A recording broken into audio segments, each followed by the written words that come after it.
एक बार फिर से वेलकम है आप सभी का मेरे YouTube चैनल AMB क्लासेस में।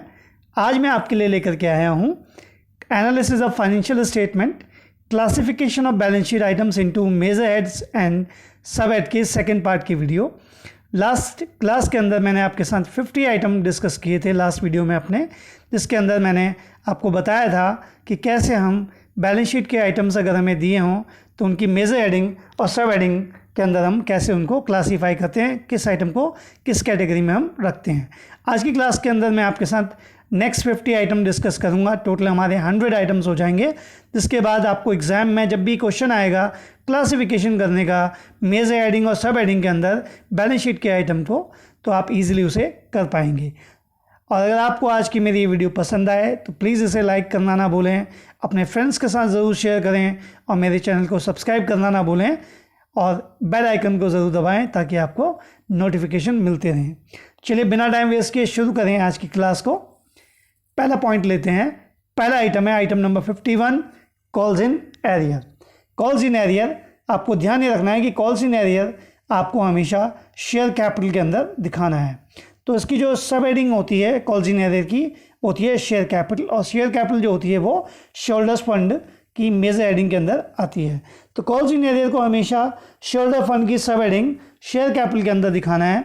शेयर कैपिटल के अंदर भी इसे सब्सक्राइब कैपिटल के अंदर लेस करके दिखाया जाता है। तो थोड़ा ध्यान रखेंगे कि इसे शेयर कैपिटल सब हेडिंग में दिखाएंगे और वो भी सब्सक्राइब कैपिटल के अंदर लेस करके। तो मेजर हेडिंग हुई शेयरहोल्डर फंड और सब हेडिंग होगी आपकी share capital calls in arrear की। नेक्स्ट आइटम लेते हैं आइटम नंबर 52, अनपेड डिविडेंड।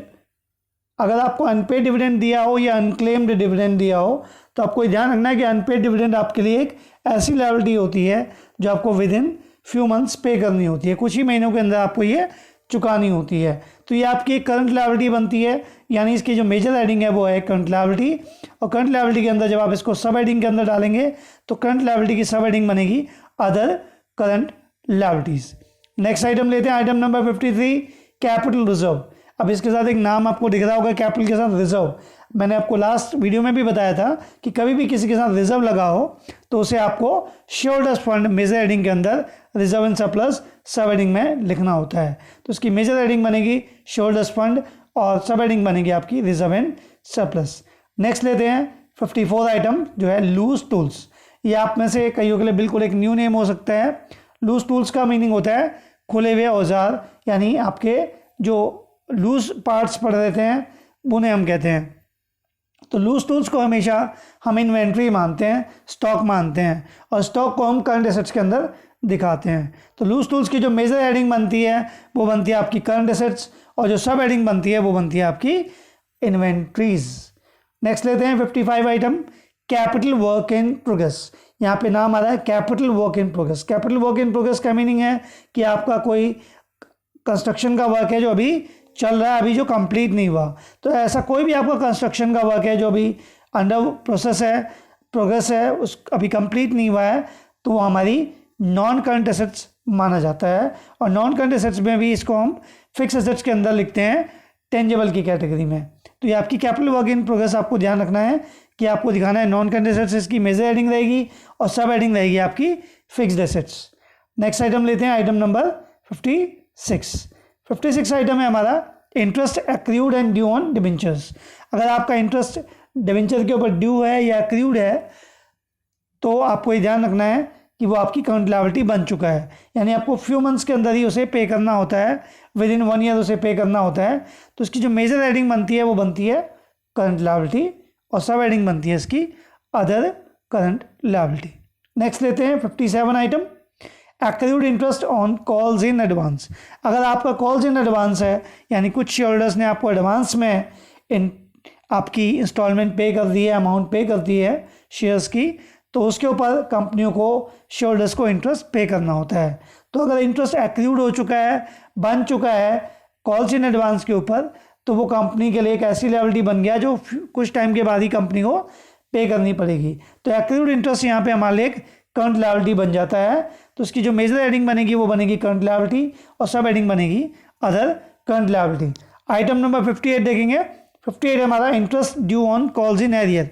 अब कॉल्स इन एडवांस के ऊपर तो हमें इंटरेस्ट पे करना होता है, बट कॉल्स इन एरियर के ऊपर इंटरेस्ट हमें लेना होता है। तो कंपनियां जो होती हैं वो इंटरेस्ट लेती हैं कॉल्स इन एरियर के ऊपर, तो इसलिए ये लायबिलिटी नहीं माना जाएगा, ये हमारी एसेट्स होता है। और क्योंकि ये कुछ ही टाइम में हमें मिल जाता है तो इसलिए हम इसे करंट एसेट्स मानेंगे, और करंट एसेट्स के अंदर भी इसे हम अदर करंट एसेट्स सब हेडिंग के अंदर लिखते हैं। तो थोड़ा सा ध्यान रखना है कि अगर कॉल्स इन एडवांस के ऊपर इंटरेस्ट बोले आइटम नंबर 57 में जो दिया हुआ है, तो उसे आप हमेशा करंट लायबिलिटी मानेंगे और other current liability sub heading के अंदर दिखाएंगे।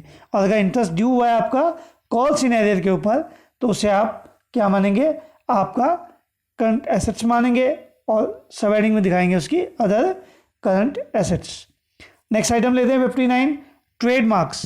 ट्रेडमार्क्स आप जानते होंगे, ट्रेडमार्क्स होते हैं, डिज़ाइन होते हैं, कॉपीराइट होते हैं, ये सब हमारी इंटेंजिबल एसेट्स होती हैं। तो ट्रेडमार्क्स हमारी एक नॉन करंट एसेट्स है, इनकी मेजर हेडिंग होगी नॉन करंट एसेट्स, और इन्हें दिखाया जाएगा फिक्स एसेट्स सब हेडिंग के अंदर एज अ इंटेंजिबल एसेट्स। तो यहाँ पे जो एफ लिखा हुआ है वो फिक्स एसेट्स है, तो फिक्स एसेट्स के अंदर आप दिखाएंगे इंटेंजिबल एसेट्स में। नेक्स्ट लेते हैं item number 60, premium on redemption of debenture. अगर किसी भी कंपनी का प्रीमियम है डिबेंचर के रिडम्पशन पे, तो आपको ये समझना है कि जो प्रीमियम आपने देना है डिबेंचर के रिडम्पशन के टाइम पे, वो आपकी एक लॉन्ग टर्म की लायबिलिटी है, लॉन्ग टर्म पेबल लायबिलिटीज़ है। तो उसको आप एक नॉन करंट लायबिलिटी मानेंगे, और नॉन करंट लायबिलिटी के अंदर आप इसको सब हेडिंग के अंदर दिखाएंगे other non current liability. Next है आपका item number 61, patents. Patents trademark copyright आप जानते होंगे, तो ये हमारी क्या होती हैं, नॉन करंट एसेट्स, और इनकी जो सब हेडिंग रहती है वो होती है फिक्स एसेट्स के अंदर intangible assets. Next item number 62, interest accrued on investment. यहाँ पे समझना यह है कि आपका इंटरेस्ट एक्रूड हुआ है इन्वेस्टमेंट के ऊपर, तो ये आपका रिसीवेबल इंटरेस्ट है, पेबल इंटरेस्ट नहीं है। अगर ये पेबल होता तो करंट लायबिलिटी होता, बट ये रिसीवेबल इंटरेस्ट है, हमें मिलना है ये इंटरेस्ट, तो ये हमारी करंट एसेट्स माना जाएगा, और इसको हम दिखाएंगे सब हेडिंग अदर करंट एसेट्स के अंदर। नेक्स्ट है item number 63, live stock. Live stock पीछे की क्लास में भी आया था। लाइव स्टॉक का मतलब होता है एनिमल्स। तो अगर आपके पास एनिमल्स हैं तो एनिमल्स आपकी नॉन करंट एसेट्स होते हैं, और नॉन करंट एसेट्स को हमेशा, ये वाली नॉन करंट एसेट्स को हम दिखाते हैं फिक्स एसेट्स के अंदर टेंजिबल की कैटेगरी में। नेक्स्ट लेते हैं item number 64, licence and franchise. अगर आपके पास लाइसेंस या फ्रेंचाइजी हैं तो ये आपके लिए एक नॉन करंट एसेट्स होते हैं, और इनको भी फिक्स एसेट्स की कैटेगरी में हम इंटेंजिबल एसेट्स के अंदर दिखाते हैं। नेक्स्ट है आपका 65, सिक्योरिटी प्रीमियम रिजर्व।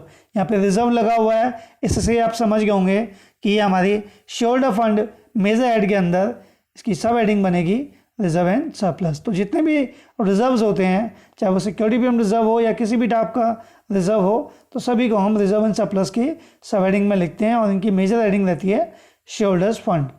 नेक्स्ट है आपका 66, work in progress. Work in progress का मीनिंग होता है सेमी मैन्युफैक्चर्ड गुड। तो कोई भी गुड अगर आपका अधूरा बना हुआ है, आधा तैयार है, तो उस केस में उसे हम इन्वेंट्री के अंदर, स्टॉक के अंदर दिखाते हैं। तो वर्क इन प्रोग्रेस हमारी करंट एसेट्स है, और इसे हम इन्वेंट्रीज के अंदर शो करेंगे। तो मेजर हेडिंग बनेगी करंट एसेट्स, और सब हेडिंग बनेगी आपकी इन्वेंट्रीज। आइटम नंबर 67 लेते हैं, debenture maturing during current year. यहाँ पे आपको समझना होगा कि डिबेंचर वैसे तो हमारी नॉन करंट लायबिलिटी होती है, लेकिन ये करंट ईयर के अंदर मैच्योर होते हैं, यानी जो साल आपका चल रहा है उसी के अंदर आपको इन डिबेंचर की अमाउंट पे करनी है। क्योंकि इनकी अमाउंट एक साल के अंदर अंदर पे करनी है, तो अभी हमारी नॉन करंट लायबिलिटी ना बन के करंट लायबिलिटी बन चुके हैं। तो इनकी जो मेजर हेडिंग बनेगी वो बनेगी करंट लायबिलिटी, और इनको हम दिखाएंगे सब हेडिंग अदर करंट लायबिलिटी के अंदर। नेक्स्ट है item number 68, checks in hand. अगर आपके पास कोई चेक पड़े हुए हैं ऑफिस के अंदर जिनको अभी तक बैंक में डिपॉजिट नहीं करवाया गया, तो ऐसे चेक्स को हम कैश के इक्विवेलेंट ही मानते हैं, कैश के जैसा ही मानते हैं। तो कैश एंड कैश इक्विवेलेंट होंगी इनकी सब हेडिंग, और ये हमारी करंट एसेट्स होती हैं। तो चेक इन हैंड को आपको मेजर हेडिंग में दिखाना है करंट एसेट्स, और सब हेडिंग रहेगी आपकी CNC यानी cash and cash equivalents. Item number हमारा 69, इन्वेस्टमेंट इन बॉन्ड्स मैच्योरिंग पीरियड 4 मंथ्स। अब यहाँ पे आपने बॉन्ड में इन्वेस्टमेंट कर रखी है, तो अगर आपने इन्वेस्टमेंट कर रखी है तो इन्वेस्टमेंट वैसे तो हमारी नॉन करंट एसेट्स होती है, लेकिन वो उस केस में नॉन करंट एसेट्स होती है जब आपने लॉन्ग टर्म के लिए इन्वेस्ट की हो, मोर देन 12 मंथ्स के लिए इन्वेस्ट की हो। तो यहाँ पे कह रहा है कि इन्वेस्टमेंट की गई है बॉन्ड के अंदर, लेकिन सिर्फ 4 महीने के लिए। तो 4 महीने के लिए जो इन्वेस्टमेंट है वो लेस देन 1 ईयर है, 12 मंथ से कम है, तो ऐसे केस में आपकी ये करंट एसेट्स के अंदर दिखाई जाएगी। और ये हमारी शॉर्ट टर्म इन्वेस्टमेंट होने की वजह से इसकी सब हेडिंग बनेगी करंट इन्वेस्टमेंट। नेक्स्ट आइटम लेते हैं 70, माइनिंग राइट्स। माइनिंग राइट्स का मीनिंग होता है कोयले की खानों से कोयला निकालने का राइट, या पत्थर की खानों से पत्थर निकालने का राइट। इस तरीके के जो माइनिंग के राइट्स होते हैं, या ऑयल वेल्स होते हैं, तेल के कुएं होते हैं, उनसे तेल निकालने का जो राइट होता है, आपके क्रूड ऑयल निकालने का जो राइट होता है, वो राइट होते हैं। तो ये एक तरीके के पेटेंट राइट की तरह ही होते हैं। पेटेंट राइट बस आपको किसी प्रोडक्ट को मैन्युफैक्चर करने का राइट दे देता है, दूसरी तरफ माइनिंग राइट जो होता है वो आपको किसी एक्सकेवेशन का राइट दे देता है कि आप ज़मीन से कोयला निकाल सकते हैं, या पत्थर निकाल सकते हैं, या तेल निकाल सकते हैं, तो उसका राइट होता है। तो ये आपकी एक नॉन करंट एसेट्स होती है, क्योंकि लॉन्ग टर्म तक यूज़ होती हैं, तो इनको हम फिक्स एसेट्स के अंदर दिखाते हैं। नॉन करंट एसेट्स के अंदर वो भी इंटेंजिबल फिक्स एसेट्स। तो इनकी मेजर हेडिंग बनेगी नॉन करंट एसेट्स, और सब हेडिंग बनेगी आपकी फिक्स एसेट्स के अंदर इंटेंजिबल। नेक्स्ट लेते हैं आइटम नंबर 71, पब्लिशिंग राइट। तो राइट्स जितने भी होते हैं, चाहे पब्लिशिंग राइट हो, पब्लिशिंग टाइटल हो, तो ये एक तरीके का राइट ही होता है कि आप किसी टाइटल के अंदर कोई चीज़ पब्लिश करते हैं। तो ये भी आपकी नॉन करंट एसेट्स होती है, और इसकी जो सब हेडिंग होती है वो होती है फिक्स एसेट्स के अंदर इंटेंजिबल। नेक्स्ट है डेटर्स। डेटर्स आपके ट्रेड रिसीवेबल होते हैं। तो डेटर्स क्या है, मान लिए एक करंट एसेट्स होते हैं मेजर हेडिंग में, और इनकी सब हेडिंग होती है ट्रेड रिसीवेबल। नेक्स्ट है आपका bank overdraft. Bank overdraft means short term borrowing है, और ये करंट लायबिलिटी होती है, क्योंकि आपको कुछ ही महीनों के अंदर पे करनी होती है। तो इसकी जो मेजर हेडिंग बनेगी वो बनेगी करंट लायबिलिटी, और सब हेडिंग बनेगी आपकी शॉर्ट टर्म बोरोइंग्स। नेक्स्ट लेते हैं आइटम नंबर 74, कंप्यूटर सॉफ्टवेयर्स। तो अगर आपके पास कंप्यूटर के सॉफ्टवेयर हैं तो ये भी आपके एसेट्स हैं, और ये भी लॉन्ग टर्म एसेट्स होती हैं। तो इनकी जो मेजर हेडिंग बनेगी वो बनेगी नॉन करंट एसेट्स। लेकिन ये जो कंप्यूटर सॉफ्टवेयर्स होते हैं ये इनविजिबल होते हैं, इंटेंजिबल होते हैं, दिखाई नहीं देते। तो इनकी जो सब हेडिंग बनेगी वो फिक्स एसेट्स के अंदर इंटेंजिबल की कैटेगरी में आप इनको दिखाएंगे। तो ये थे हमारे 74 आइटम। 75 लेते हैं, प्रोविज़न फॉर एम्प्लॉयज़ बेनिफिट। अगर आपने एम्प्लॉय के फ़ायदे के लिए, एम्प्लॉयज़ के बेनिफिट के लिए कोई भी प्रोविज़न कर रखा है, तो आपको ये ध्यान रखना है कि एक लॉन्ग टर्म के लिए किया गया प्रोविज़न है, लंबे समय के लिए किया गया प्रोविज़न है। तो इसको हम नॉन करंट लायबिलिटी की मेजर हेडिंग में दिखाते हैं, और सब हेडिंग दिखाते हैं लॉन्ग टर्म प्रोविजंस। नेक्स्ट है हमारा item number 76, income received in advance. अगर आपको कोई भी इनकम एडवांस में मिली है तो वो आपकी इनकम नहीं है जब तक कि आप उसे अर्न ना कर लें, जब तक कि उसे आप कमा न लें। तो जब तक वो अर्न नहीं होती तब तक वो आपकी लायबिलिटी बनी रहती है, और ये शॉर्ट टर्म लायबिलिटी होती है, करंट लायबिलिटी होती है। तो इनकम रिसीव्ड इन एडवांस की जो मेजर हेडिंग बनेगी वो बनेगी करंट लायबिलिटी, और सब हेडिंग बनेगी अदर करंट लायबिलिटीज। नेक्स्ट है आपका कैपिटल एडवांस। यहाँ पे आपको समझना है कि आपने एडवांस में दिया हुआ है कैपिटल कंस्ट्रक्शन के लिए, जैसे बिल्डिंग बनाने के लिए, प्लांट बनाने के लिए, या किसी और कंस्ट्रक्शन वर्क पर्पस के लिए आपने एडवांस दिया हुआ है, तो ये आपकी नॉन करंट एसेट्स मानी जाती है। तो बैलेंस शीट में इसकी जो मेजर हेडिंग बनेगी वो बनेगी नॉन करंट एसेट्स, और इसके अलावा ये long term loans and advances के अंदर आपको दिखाना है। सब हेडिंग बनेगी long term loans and advances, जो कि नॉन करंट एसेट्स की एक सब हेडिंग होती है। Next item number 78, general reserve. Reserve से आपको समझ आ गया होगा कि ये रिजर्व एंड सरप्लस है।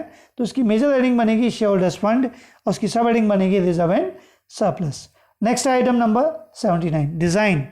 डिज़ाइन मीन्स किसी का आपने प्रोडक्ट का अपना डिज़ाइन बना रखा है। जैसे कंपनियां अपनी कार डिज़ाइन करती हैं, कंपनियां अपनी प्रोडक्ट्स डिज़ाइन करती हैं, तो उनके डिज़ाइन का भी वो एक तरीके से उनका रजिस्टर्ड करवा लेती हैं, उनका रजिस्ट्रेशन करवा के उनका एक राइट ले लेती हैं कि कोई और उनके डिज़ाइन को यूज़ नहीं कर सकता। तो डिज़ाइन जो भी होते हैं कंपनियों के, उनके प्रोडक्ट के डिज़ाइन, वो सबके सब उन कंपनियों के लिए नॉन करंट एसेट्स की कैटेगरी में आते हैं। तो ये नॉन करंट एसेट्स है, और इसकी जो सब हेडिंग बनती है वो फिक्स एसेट्स के अंदर बनेगी इंटेंजिबल फिक्स एसेट्स। नेक्स्ट लेते हैं लोन पेबल ऑन डिमांड। अब ये ऐसा लोन है जो आपको डिमांड करने पर पे करना पड़ेगा। तो इस तरीके के जो लोन होते हैं जो पेबल ऑन डिमांड होते हैं, ये हमेशा शॉर्ट टर्म पर्पस के लिए लिए जाते हैं, थोड़े समय के लिए लिए जाते हैं। तो इस तरीके के जो लोन होते हैं ये हमारे लिए करंट लायबिलिटी होते हैं, यानी इनकी मेजर हेडिंग बनेगी करंट लायबिलिटी और सब हेडिंग बनेगी हमारी लोन होने की वजह से शॉर्ट टर्म बोरोइंग्स। तो ये शॉर्ट टर्म के लिए बोरोइंग्स की गई है और ये एक करंट लायबिलिटी है। नेक्स्ट है item number 81, subsidy reserve. Reserve से आपको समझ आ गया होगा कि कई कंपनियां क्या करती हैं, अपने प्रोडक्ट के ऊपर सब्सिडी देती हैं, कुछ डिस्काउंट देती हैं, छूट देती हैं, तो उसके लिए भी कंपनियां क्या करती हैं, रिजर्व करके रख लेती हैं। तो ये भी आपको समझ आ गया होगा रिजर्व से कि एक रिजर्व एंड सरप्लस है और इसकी जो मेजर हेडिंग बनेगी वो बनेगी शेयर होल्डर फंड। तो बैलेंस शीट में जो major heading share holder fund के अंदर आपको इसको दिखाना है reserve and surplus sub heading के अंदर। नेक्स्ट आइटम नंबर हमारा 82, कैपिटल रिडम्पशन रिजर्व। यहाँ पे भी रिजर्व लगा हुआ है। कैपिटल रिडम्पशन रिजर्व का जो पर्पस होता है वो होता है डिवेंचर का, जो हमारे प्रेफरेंस शेयर होते हैं उनका रिडम्पशन के लिए ये क्रिएट किया जाता है। तो प्रेफरेंस शेयर का रिडम्पशन अगर हमें करना हो तो उसके लिए हमें कैपिटल रिडम्पशन रिजर्व जनरेट करना होता है, बनाना होता है। सिमिलरली अगर डिवेंचर का रिडम्पशन करना हो तो उनके लिए डिवेंचर रिडम्पशन रिजर्व हमें क्रिएट करना होता है, एक फंड बनाना होता है जो पेमेंट करने में हमें हेल्प करता है। तो ये भी एक रिजर्व है। तो इसकी रिजर्व एंड सरप्लस ये हमारी सब हेडिंग हो गई और मेजर हेडिंग हो जाएगी इसकी शेयर होल्डर्स फंड। तो share holder fund major head के अंदर से reserve and surplus sub heading के अंदर आप दिखाएंगे। नेक्स्ट लेते हैं डिवेंचर रिडम्पशन रिजर्व। पहला कैपिटल रिडम्पशन रिजर्व था जो प्रेफरेंस शेयर के रिडम्पशन के पर्पस के लिए था। अब है डिवेंचर रिडम्पशन रिजर्व जो डिवेंचर के रिडम्पशन के पर्पस के लिए हमने रिजर्व करके रखा है। तो रिजर्व कोई भी हो वो आपके major heading share holder fund के अंदर एंड सब हेडिंग रिजर्व एंड सरप्लस के अंदर आपको दिखाना है। नेक्स्ट लेते हैं provision for taxation. Item number 84, अगर आपने टैक्स के लिए कोई प्रोविजन किया हुआ है तो ये शॉर्ट टर्म के लिए किया गया प्रोविजन है, टैक्स पे करने के लिए किया गया प्रोविजन है। तो प्रोविजन फॉर टैक्सेशन आपकी एक करंट लायबिलिटी है और इसकी सब हेडिंग बनती है शॉर्ट टर्म प्रोविजंस। नेक्स्ट है आपका retirement benefit payable to employees. अगर आपका रिटायरमेंट बेनिफिट एम्प्लॉयज़ को पे करना है, आपको पेबल है, तो ये एक लॉन्ग टर्म में पे करने वाली लायबिलिटी होती है। तो retirement benefit payable to employees एक नॉन करंट लायबिलिटी है क्योंकि लॉन्ग टर्म में पे होगी, आफ्टर 12 मंथ्स पे होना होता है, काफ़ी सालों के बाद पे करना होता है। तो इसको आप नॉन करंट लायबिलिटी मानते हैं और इसकी जो सब हेडिंग बनती है वो बनती है लॉन्ग टर्म प्रोविजंस। ये बहुत इंपॉर्टेंट आइटम है एग्जाम के लिए, एग्जाम के पॉइंट ऑफ व्यू से। Next item number 86, calls in advance. Calls in advance का मीनिंग आप समझ गए होंगे कि आपके जो शेयर होल्डर्स होते हैं वो कई बार अपने शेयर्स की अमाउंट एडवांस में पे कर देते हैं। तो जो भी एडवांस में अमाउंट पे करते हैं वो कंपनियों के लिए थोड़े समय की एक लायबिलिटी होता है क्योंकि आप उस अमाउंट को बहुत ज़्यादा टाइम तक यूटिलाइज नहीं कर सकते। तो ये आपकी करंट लायबिलिटी होती है। तो इसकी मेजर हेडिंग बनती है करंट लायबिलिटी और इसको हम other current liability sub heading के अंदर दिखाते हैं। Next item number 87, stores and spare. Stores and spare parts होते हैं हमारे।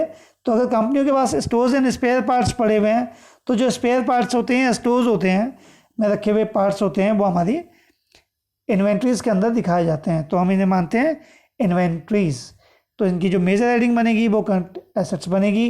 तो करंट एसेट्स मेजर हेडिंग और सब हेडिंग हो गई आपकी inventories. Item number 88, computer. Computer हमारे इक्विपमेंट्स होते हैं। तो ये हमारे लिए क्या है, हमारी एक नॉन करंट एसेट्स हैं और इसको हम फिक्स एसेट्स की सब हेडिंग के अंदर एज अ टेंजिबल एसेट्स दिखाते हैं। Next item number 89, stock in trade. Stock in trade means आप समझ गए होंगे कि ऐसा स्टॉक होता है जो हमने सेल के पर्पस से लिया होता है। तो ट्रेड के पर्पस से जो भी आपने गुड लिया है वो आपका स्टॉक इन ट्रेड कहलाता है। तो स्टॉक हमारी एक इन्वेंट्री है और ये हमारी करंट एसेट्स है। तो मेजर हेडिंग बनेगी करंट एसेट्स और सब हेडिंग बनेगी आपकी inventories. Next item number 90, goodwill. Goodwill आपके एक नॉन करंट एसेट्स है और नॉन करंट एसेट्स के अंदर हम इसे फिक्स्ड एसेट्स की अंदर इंटेंजिबल एसेट्स के अंदर दिखाते हैं। नेक्स्ट है हमारा कॉपीराइट। बिल्कुल गुडविल की तरह ही कॉपीराइट भी नॉन करंट एसेट्स है और इसको हम फिक्स एसेट्स के इंटेंजिबल की कैटेगरी में दिखाते हैं। कॉपीराइट हो या ट्रेडमार्क हो, पेटेंट हो, सभी की कैटेगरी सेम है। नेक्स्ट है स्टॉक ऑफ रॉ मटेरियल। अगर आपके पास कोई रॉ मटेरियल पड़ा हुआ है, उसका स्टॉक पड़ा हुआ है, तो वो भी आपकी इन्वेंट्री होता है। तो ये हमारे करंट एसेट्स है। तो इसकी जो मेजर हेडिंग बनेगी वो बनेगी करंट एसेट्स और सब हेडिंग बनेगी आपकी इन्वेंट्रीज।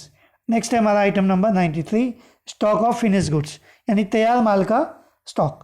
तो अगर आपके पास मैन्युफैक्चर्ड एंड रेडी गुड्स है, तैयार माल है, फिनिश गुड्स है, तो वो भी हमारा इन्वेंट्री है। तो इसकी मेजर हेडिंग है करंट एसेट्स और सब हेडिंग है आपकी इन्वेंट्रीज। तो आपने नोट किया कि स्टॉक हो चाहे रॉ मटेरियल का, चाहे फिनिश गुड्स का, एक और मैंने बताया था पीछे वर्क इन प्रोग्रेस, तो सारे के सारे आपके इन्वेंट्रीज होते हैं। Next item number 94, 8% debenture. Debenture जो होते हैं वो आपकी नॉन करंट लायबिलिटीज़ होते हैं, लॉन्ग टर्म लायबिलिटीज़ होते हैं, तो इनको हम non current liability major heading के अंदर दिखाते हैं लॉन्ग टर्म बोरिंग्स के नाम से। तो लॉन्ग टर्म बोरिंग्स इनकी सब हेडिंग होती है। नेक्स्ट है 95, bills payable. Bills payable trade payable का एक पार्ट है। क्रेडिटर्स एंड बिल पेबल को मिला करके ट्रेड पेबल बनता है। दोनों ही हमारी करंट लायबिलिटी होती हैं, तो इसकी मेजर हेडिंग बनेगी करंट लायबिलिटी और सब हेडिंग बनेगी आपकी ट्रेड पेबल। नेक्स्ट है आपका एक्रूड इनकम। एक्रूड इनकम का मीनिंग होता है ऐसी इनकम जो आपने अर्न तो कर ली है लेकिन अभी तक आपको रिसीव्ड होनी बाकी है, यानी रिसीव्ड नहीं हुई है। तो एक्रूड इनकम आपको मिलने वाली इनकम होती है, जल्दी आपको मिल जाएगी, तो ये आपकी एक करंट एसेट्स है। तो इसकी जो मेजर हेडिंग बनती है वो बनती है करंट एसेट्स और सब हेडिंग बनती है इसकी आपकी अदर करंट एसेट्स। नेक्स्ट लेते हैं item number 97, marketable securities. Marketable securities का मीनिंग होता है आपकी शॉर्ट टर्म इन्वेस्टमेंट। तो शॉर्ट टर्म के लिए अगर आपने कोई भी इन्वेस्टमेंट की है सिक्योरिटीज़ में तो उसे हम मार्केटेबल सिक्योरिटीज़ कह देते हैं। ऐसी सिक्योरिटीज़ जिन्हें आपने बेचने के पर्पज़ से ख़रीदा हुआ है, जल्दी बेचने के पर्पज़ से, तो ये आपकी करंट एसेट्स हैं क्योंकि जल्दी ये कैश में कन्वर्ट हो जाएंगी। और दूसरा ये आपकी करंट इन्वेस्टमेंट के अंदर आपको सब हेडिंग के अंदर दिखानी है। तो मार्केटेबल सिक्योरिटी की जो मेजर हेडिंग है वो है करंट एसेट्स और सब हेडिंग है आपकी करंट इन्वेस्टमेंट। अब आ रहे हैं आइटम नंबर 98, यानी टर्म लोन फ्रॉम बैंक। अगर आपने टर्म लोन ले रखा है बैंकों से, यानी कुछ टाइम के हिसाब से लोन ले रखा है, तो टर्म लोन जो ज़्यादातर होते हैं वो लॉन्ग टर्म लोन्स होते हैं, लॉन्ग टर्म बोरिंग्स होती हैं। तो टर्म लोन बैंक से लिया गया आपकी एक नॉन करंट लायबिलिटी है, लॉन्ग टर्म लायबिलिटी है और ये एक लॉन्ग टर्म बोरिंग सब हेडिंग के अंदर आपको दिखानी है। तो मेजर हेडिंग बनी नॉन करंट लायबिलिटी और सब हेडिंग बनी लॉन्ग टर्म बोरिंग्स। आइए सेकेंड लास्ट आइटम ले रहे हैं, item number 99 provision for warranties. अगर आपने वारंटीज़ के लिए प्रोविज़न किया हुआ है तो आपको ये ध्यान रखना है कि एक लॉन्ग टर्म के लिए किया गया प्रोविज़न है, बहुत इंपॉर्टेंट आइटम है। क्योंकि कई बार आपने देखा होगा कि कंपनियां अपने प्रोडक्ट के ऊपर वारंटीज़ देती हैं, तो कई बार आपने खुद भी कई प्रोडक्ट लिए होंगे तो कई बार वो ख़राब हो जाते हैं और वारंटी में होते हैं, तो उस केस में कंपनियां उनको फ्री में ठीक करके देती हैं। तो उसके ऊपर भी कंपनियों का पैसा खर्च होता है, तो कंपनियां उनके लिए भी प्रोविज़न करके रख लेती हैं। तो जो प्रोविज़न फॉर वारंटीज़ होता है ये लॉन्ग टर्म प्रोविज़न होता है, तो इसको भी हम एक नॉन करंट लायबिलिटी मानते हैं और इसकी सब हेडिंग दिखा देते हैं लॉन्ग टर्म प्रोविजंस। तो ये थे 99 आइटम। अब आपके सामने आ रहा है लास्ट आइटम। लास्ट आइटम है शॉर्ट टर्म लोन्स। अगर आपने थोड़े समय के लिए कोई लोन ले रखा है, लेस देन 1 ईयर के लिए लोन ले रखा है, तो उसको हम शॉर्ट टर्म लोन्स की कैटेगरी में डालते हैं। तो ये हमारी करंट लायबिलिटी होती है क्योंकि ये विद इन 1 ईयर ही आपको पे करनी है, तो उसकी मेजर हेडिंग बनी करंट लायबिलिटी और सब हेडिंग बनी आपकी शॉर्ट टर्म बोरिंग्स। तो ये थे आज की क्लास के 100 आइटम्स। उम्मीद है आपको ये पसंद आए होंगे। अगर आपको मेरी क्लास पसंद आई हो तो प्लीज़ इसे लाइक करना ना भूलें, अपने फ्रेंड्स के साथ शेयर ज़रूर करें और मेरे चैनल को सब्सक्राइब करें और बेल आइकन को ज़रूर दबाएं ताकि आपको नोटिफिकेशन मिलते रहे। Thanks for watching AMB classes. Thank you very much.